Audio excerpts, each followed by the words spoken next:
আসসালামু আলাইকুম মাছ চাষি ভাই বন্ধুরা, দেশ এবং দেশের বাহির থেকে যে যেখান থেকে আমার এই ভিডিওটি দেখতে পাচ্ছেন, ভিডিওটি ভালো লাগলে একটি সাবস্ক্রাইব করে রাখবেন পরবর্তী নতুন ভিডিও দেখার জন্য।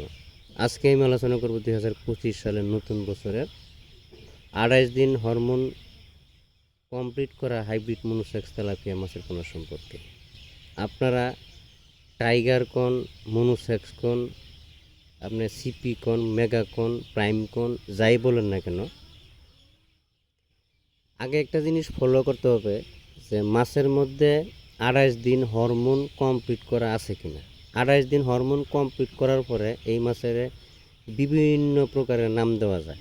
টাইগার দেওয়া যায়, তারপরে আপনার মেগা দেওয়া যায়, সিপি দেওয়া যায়, প্রাইম দেওয়া যায়, আগাতা দেওয়া যায়, যে কোনো নাম দেওয়া যায়। একটা মাছ যদি হিজড়া হয়ে যায়, হিজড়া হওয়ার পরে এই মাছটারে যে কোনো নাম দেওয়া যায়। সবচেয়ে বড় ইম্পর্টেন্ট কথা হলো মাছের মধ্যে 28 দিন হরমোন কমপ্লিট করা আছে কিনা, এই জিনিসটা আপনারা একটু যাচাই বাছাই করবেন। মাছের কিন্তু কালার দেখলে বোঝা যায় কোনটা হরমোন কমপ্লিট করা আর কোনটা হরমোন কমপ্লিট করা না। হরমোন কমপ্লিট করা যেটা এটা থাকবে কালো, তার নিচে দেওয়া হলুদ দাগ, লেজ থাকবে লাল।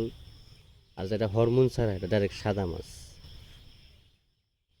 তো অনেক সময় আপনার পুকুর থেকে বা হাফা থেকে উড়াইলে সাদা বোঝা যায়, পরে মাছটা জন্না খাওয়ার পরেই কিন্তু মাছটা কালো হয়ে যায়, বোঝা যায় হরমোন ব্যবহার করা। এটা আবহাওয়ার কারণে মাছটা কিন্তু রং চেঞ্জ হয়ে যায়। বৃষ্টি পড়লে এক কালার হয়ে যায়, বৃষ্টি না পড়লে এক কালার হয়, রোদ উঠলে কালার হয়।